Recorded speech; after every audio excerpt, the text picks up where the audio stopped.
কিয়ামতের ময়দানে আল্লাহ পাক তার বান্দার থেকে সর্বপ্রথম নামাজের হিসাব নেবেন। যারা নামাজের হিসাব ঠিকমতো দিতে পারবে বাকি আমলগুলো তার দেখা হবে, আর নামাজের হিসাব যার গরমিল হয়ে যাবে কোন আমল তার দেখা হবে না, বিনা হিসাবে জাহান্নামে চলে যাবে। বলুন নাউজুবিল্লাহ। আসসালামু আলাইকুম ওয়া রাহমাতুল্লাহি ওয়া বারাকাতুহু। আমরা আল্লাহ সুবহানাহু ওয়া তাআলা দরবারে শুকরিয়া আদায় করি, যিনি আমাদেরকে এই পৃথিবীর বুকে অটোমেটিক তৈরি হওয়া একটি জান্নাতি বাগানে আপনাকে আমাকে আসার এবং বসার মতো সুযোগ দান করলেন। সে আল্লাহ সুবহানাহু ওয়া তাআলা দরবারে শুকরিয়া আদায় করি আমরা সকলে বলি আলহামদুলিল্লাহ। দরুদ ও সালাম পাঠ করি সাইয়্যিদুল মুরসালিন রাহমাতুল লিল আলামিনের প্রতি আমরা সকলে বলি সাল্লাল্লাহু আলাইহি ওয়াসাল্লাম। মুহতারাম হাজিরিন, আমরা সর্বপ্রথম আয়োজকদের উদ্দেশ্যে বলবো, এই মাঠে তারা ইচ্ছা করলে একটা গানের প্যান্ডেল দিতে পারতেন কিনা? সে জায়গায় তারা এমন একটি কোরআনের বাগান সাজালেন। আল্লাহ পাক এই আয়োজক বৃন্দকে যেন দুনিয়া আখিরাতে সম্মানিত করেন, সকলে বলে আল্লাহুম্মা আমিন। আরেকটি বিষয়, আজকে প্রথম দিনেই আমরা মাহফিলে এসে একটি জানাজায় আমরা শরীক হয়ে গেলাম। এই জানাজা থেকে আমাদের জীবনে অনেক শিক্ষণীয় বিষয় রয়েছে, বলুন ঠিক কিনা? অনেকেই কিন্তু আমরা জানি না কার জীবনে এই মাহফিলটা শেষ মাহফিল হতে যাচ্ছে। কারণ মানুষের জীবনটা হচ্ছে অত্যন্ত একটা ক্ষণস্থায়ী জীবন।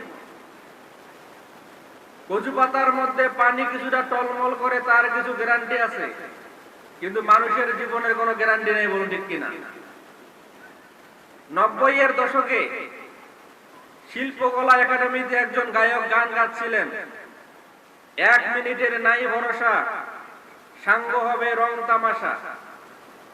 এই গানটি তিনি বলতেছিলেন, দর্শকেরা হাতের তালি দিচ্ছিল, হাতের তালি শেষ হয়নি, তার আগেই ওই গায়ক স্টেজের মধ্যে ইন্তেকাল করেছে। তাহলে মানুষের জীবনে কোনো গ্যারান্টি আছে? এজন্য আমাদের জীবনের প্রত্যেকটা দিনকে মনে করতে হবে আজকে যেন আমার জীবনের শেষ দিন। এজন্য আমরা যারা যে গুনাহে লিপ্ত, আল্লাহর কাছে তওবা করে আমাদেরকে ফিরে আসতে হবে। আজকের এই মাহফিলগুলোতে আমাদেরকে শপথ নিতে হবে, ক্ষণস্থায়ী এই জীবনে গুনাহের পর গুনাহ করতে থাকলে কবরে গিয়ে আমাদের কবর কখনো ভালো হতে পারে না, বলুন ঠিক কিনা? যেই মরহুমকে আমরা দাফন করলাম, আমাদের একই এলাকার মানুষ, আল্লাহ পাক যেন ওনার জীবনের সমস্ত গুনাহ খাতা মাফ করে দেয়, সকলে বলে আল্লাহুম্মা আমিন। আল্লাহ পাক যেন ওনার কবরের সওয়াল জবাবকে সহজ করে দেন, ওনার কবরটাকে আল্লাহ যেন জান্নাতের বাগান বানিয়ে দেন, সকলে বলে আল্লাহুম্মা আমিন। ওনার যে রেখে যাওয়া পরিবার, আত্মীয় স্বজন, সকলকে যেন আল্লাহ পাক ধৈর্য ধারণ করার তৌফিক দান করেন, সকলে বলে আল্লাহুম্মা আমিন। আপনারা সকলেই জানেন এই মাসটি হচ্ছে এমন একটি মাস যেই মাসে আল্লাহ পাক তার রাসূলকে মেরাজ করিয়েছেন। এই ধুলির ধরা থেকে 7 আসমান পেরিয়ে আরশে আজিমে নিয়ে আল্লাহর একান্ত সান্নিধ্যে নিয়ে আল্লাহ পাক ওনাকে জান্নাত দেখিয়েছেন, জাহান্নাম দেখিয়েছেন। এই পৃথিবীতে আমরা যে পাপগুলো করি এর কি কি শাস্তি হবে আল্লাহ পাক তার রাসূলকে নিজের চোখে দেখিয়ে 5 ওয়াক্ত নামাজ হাদিয়া দিয়ে একটি ইসলামী রাষ্ট্র কিভাবে চলবে এর নমুনা ট্রেনিং দিয়ে আল্লাহ পাক তার রাসূলকে পৃথিবীতে পাঠিয়ে দিয়েছে, বলুন সুবহানাল্লাহ। সম্মানিত হাজিরিন, আল্লাহ রাব্বুল আলামিন এই রজব মাসের 27 তারিখে গতকালকে আমরা যে রাতটাতে শবে মেরাজ উপলক্ষে মসজিদে বিভিন্ন আলোচনা করেছিলাম, রাসূলুল্লাহ সাল্লাল্লাহু আলাইহি ওয়াসাল্লামকে তিনি যেহেতু বিশ্ব নবী, অনেকগুলো বিষয়ে ট্রেনিং দেওয়ার জন্য, বাস্তবে কতগুলো চিত্র দেখানোর জন্য, এই দুনিয়ায় আমরা যে ভালো কাজ করি তার কি শান্তি হবে, খারাপ কাজ করলে কি শাস্তি হবে, এই বিষয়গুলোকে দেখানোর জন্য আল্লাহ পাক তার রাসূলকে মেরাজে নিয়েছিলেন। আমরা যে কবরে যাই, কবরে আযাব সত্য কিনা? মানুষ যে যাই কাজ করুক, এই কবরটাই হচ্ছে তার জন্য জান্নাত অথবা কবরটাই হচ্ছে তার জন্য জাহান্নাম। বলুন ঠিক কিনা? এই বিষয়গুলো আমরা হাদিসে পড়েছি, কিন্তু আল্লাহ পাক তার রাসূলকে প্র্যাকটিক্যাল দেখানোর জন্য ট্রেনিং এর ব্যবস্থা করেছেন, মেরাজের ব্যবস্থা করেছেন, যেন তিনি প্র্যাকটিক্যাল দেখে তার উম্মতদেরকে সতর্ক করতে পারে ভালো কাজ করলে আল্লাহ পাক আমাদের জন্য কি শান্তি রেখেছেন, আর খারাপ কাজ করলে আল্লাহ পাক আমাদের জন্য কি শাস্তি রেখেছেন। ওই মেরাজের রজনীতে আল্লাহ রাব্বুল আলামিন হযরত জিবরাইল আলাইহিস সালামের সঙ্গে রাসূলুল্লাহ সাল্লাল্লাহু আলাইহি ওয়াসাল্লামকে মক্কা থেকে বাইতুল মুকাদ্দাসে নিয়ে সমস্ত নবীর জন্য ইমামতির ব্যবস্থা করে দিয়ে একথা প্রমাণ করে দিলেন, আমাদের নবী শুধু বিশ্ব নবী নয়, তিনি হচ্ছেন সমস্ত নবীদের নেতা। বলুন সুবহানাল্লাহ। এরপরে বাইতুল মুকাদ্দাস থেকে 7 আসমান পেরিয়ে আরশ আজিমে যাওয়ার পথে আল্লাহ রাব্বুল আলামিন তার হাবিবকে কতগুলো পাপের শাস্তি তিনি দেখিয়েছেন। তিনি যখন হযরত জিবরাইলকে নিয়ে আসমানের দিকে যাচ্ছিলেন, প্রতিমধ্যে তিনি লক্ষ্য করে দেখলেন কিছু মানুষ, তাদের হাতের মধ্যে তামার নখ রয়েছে, এই নখগুলো দিয়ে নিজেদের চেহারার মধ্যে তারা খামচাচ্ছে, নিজেদের চেহারার মাংসগুলো তারা আলাদা করে নিচ্ছে।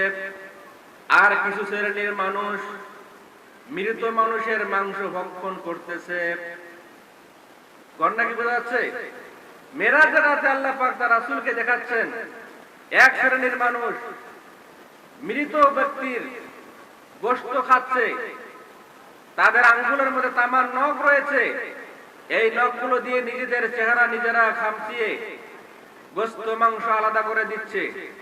রাসূলুল্লাহ সাল্লাল্লাহু আলাইহি ওয়াসাল্লাম জিজ্ঞেস করলেন, হে জিবরাইল, কি কারণে এদেরকে শাস্তি দেওয়া হচ্ছে? হযরত জিবরাইল বললেন, আপনার এই উম্মতরা হচ্ছে পৃথিবীর বুকে তারা মানুষের সমালোচনা করত, মানুষের গীবত শিকায়ত করে মানুষের মান সম্মান নষ্ট করে দিত। আল্লাহ পাক এজন্য তাদের প্রতি অসন্তুষ্ট হয়ে তাদের জন্য কিয়ামত পর্যন্ত এই শাস্তির ব্যবস্থা করে দিয়েছে। বলুন নাউজুবিল্লাহ। আমাদের সমাজে মানুষের গীবত করার, সমালোচনা করার লোক আছে কম না বেশি? সমালোচনা করি কিনা? এই সমালোচনা করলে, গীবত করলে কি শাস্তি হবে আল্লাহ পাক তার রাসূলকে সেদিন দেখিয়ে দিয়েছে। এরপরে আল্লাহ রাব্বুল আলামিন মেরাজ রজনীতে তার হাবিবকে সবচেয়ে উত্তম যে বিষয়টি হাদিয়া দিয়েছেন, 50 ওয়াক্ত নামাজ ওনাকে হাদিয়া দিয়েছিলেন। এরপরে তিনি যখন 50 ওয়াক্ত নামাজ নিয়ে হযরত মুসা আলাইহিস সালামের সঙ্গে দেখা হলো, হযরত মুসা আলাইহিস সালাম জিজ্ঞেস করলো, আল্লাহ পাক আপনাকে কি দিলেন? রাসূল বললেন, আল্লাহ পাক আমাকে 50 ওয়াক্ত নামাজ দিয়েছে। হযরত মুসা আলাইহিস সালাম বললেন, আমার উম্মত অনেক শক্তিশালী ছিল, আল্লাহ পাক আমার উম্মতের উপর 2 ওয়াক্ত নামাজ ফরজ করেছিল, তারা 2 ওয়াক্ত নামাজ পড়তে পারেনি। আপনার উম্মত অনেক দুর্বল হবে, তারা কোনো ক্রমেই 50 ওয়াক্ত নামাজ পড়তে পারবে না, অতএব আপনি কমাই নিয়ে আসেন। এরপরে রাসূল সাল্লাল্লাহু আলাইহি ওয়াসাল্লাম আল্লাহর কাছে গিয়ে 5 ওয়াক্ত 10 ওয়াক্ত করে নামাজ কমাতে কমাতে যখন 5 ওয়াক্ত নামাজে আসলেন, এরপরে হযরত মুসা আলাইহিস সালাম বললেন, আরো কমাই নিয়ে আসেন। মুসা আলাইহিস সালামের ধারণা ছিল, আমার উম্মত যখন 2 ওয়াক্ত নামাজ পড়তে পারে নাই, আপনার উম্মত 5 ওয়াক্ত নামাজও পড়তে পারবে না। তখন আল্লাহ রাসূল বললেন, আল্লাহর কাছে বারবার গিয়ে নামাজ কমানো আমার কাছে লজ্জা লাগে, অতএব এই 5 ওয়াক্তই থাকবে। রাসূলুল্লাহ সাল্লাল্লাহু আলাইহি ওয়াসাল্লাম এই 5 ওয়াক্ত নামাজের হাদিয়া নিয়ে যখন পৃথিবীর দিকে আসতেছিলেন, আল্লাহ রাব্বুল আলামিন গায়েব থেকে ঘোষণা করে দিলেন, হে আমার প্রিয় হাবিব, আমার কথা কখনো মিথ্যা হতে পারে না। আমি প্রথম তোমার উম্মতের জন্য 50 ওয়াক্ত নামাজ ফরজ করে দিয়েছি, এরপরে কমাতে কমাতে 5 ওয়াক্ত নামাজে নিয়ে আসছি।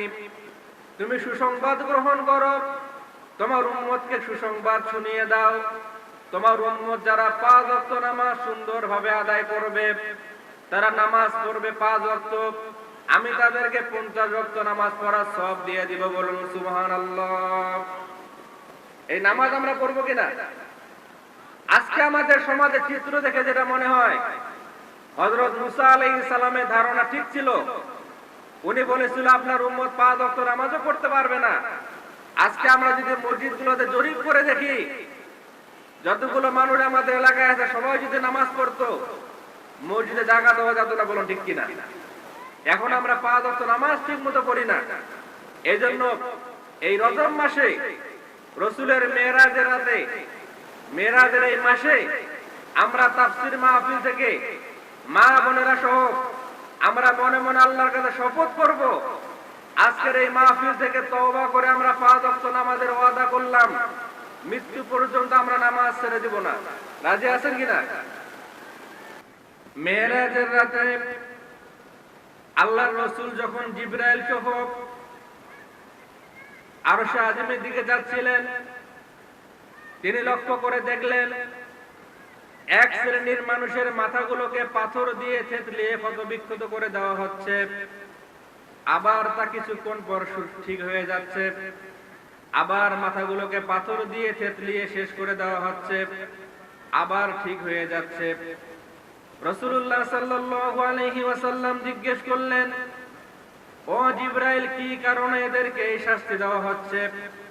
হযরত জিবরাইল বললেন, এরা হচ্ছে আপনার সেই সমস্ত উম্মত আজান শোনার পর যাদের মাথা ভারী হয়ে যেত, নামাজে উপস্থিত হতো না, ফরজ নামাজে গাফিলতি করার কারণে কিয়ামত পর্যন্ত তাদের মাথাকে পাথর দিয়ে চূর্ণ বিচূর্ণ করে আল্লাহ পাক শাস্তি দিয়ে থাকেন। কি নামাজের শাস্তি কম না বেশি? অনেক বেশি। এরপরে তিনি মেরাজের রাতে ভ্রমণকালে দেখতেছিলেন একটা আগুনের নহর, একটা রক্তের নহরের মধ্যে কিছু মানুষ হাবুডুবু খাচ্ছে। এরপরে তারা যখন কষ্ট করে কিনারে চলে আসতেছে, একজন ব্যক্তি তাদের মুখের মধ্যে পাথরের আগুনের পাথর ঢুকিয়ে দিচ্ছে, আবার রক্তের নহরের মাঝখানে নিয়ে যাচ্ছে। এরপরে তিনি দেখলেন এক শ্রেণীর মানুষ যাদের পেটগুলোকে একটা ঘরের মতো, দালানের মতো বড় করে দেওয়া হয়েছে এবং তাদের পেটের মধ্যে সাপ, বিচ্ছু, বিষাক্ত সাপগুলো তাদেরকে দংশন করছে।